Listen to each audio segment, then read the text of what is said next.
আপনার কি voter list থেকে নাম বাদ গিয়েছে? ডিলিটেড লিস্টে নিজের নাম দেখে চিন্তিত? একদম ঘাবড়াবেন না। 2026 সালের ড্রাফট রোল থেকে নাম বাদ গেলেও আপনার হাতে 3টি শক্তিশালী রাস্তা রয়েছে। পয়েন্ট নাম্বার 1, আরটিআই এর ব্যবহার। প্রথমত, আপনার নাম কেন এবং কোন যুক্তিতে বাদ দেওয়া হলো তা জানতে আপনি সরাসরি আরটিআই বা তথ্য জানার অধিকার আইন ব্যবহার করতে পারেন। ইডিস্ট্রিক্ট পোর্টাল বা অফলাইনে আরটিআই ফাইল করে আপনি নির্বাচন কমিশনের কাছ থেকে লিখিত জবাব চাইতে পারেন। এটি আপনার আইনি অধিকার, যা আপনার পুনরুদ্ধারের সবচেয়ে বড় প্রমাণ হিসেবে সাহায্য করবে।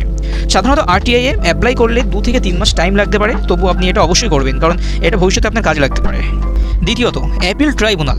যদি আপনার নাম ভুলবশত বাদ পড়ে থাকে, তবে জেলা ভিত্তিক বা অ্যাপিল ট্রাইব্যুনালে আবেদন করুন। নির্দিষ্ট সময়ের মধ্যে অ্যাপিল ট্রাইব্যুনালে আবেদন করলে আইনি প্রক্রিয়ার মাধ্যমে আপনার নাম পুনরায় ভোটার তালিকায় উঠতে পারে।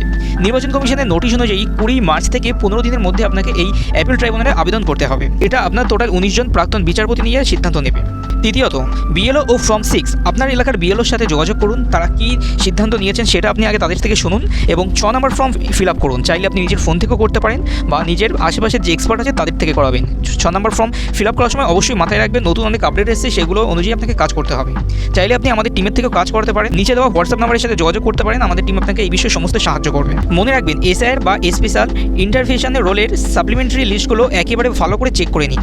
এই ফর্মগুলো কোথায় পাবেন এবং কীভাবে আরটিআই করবেন তা বিস্তারিত গাইড পেতে এখনই আমাদের নিচে দেওয়া হোয়াটসঅ্যাপে যোগাযোগ করুন। আমাদের টিম আপনাকে সাপোর্ট করবে।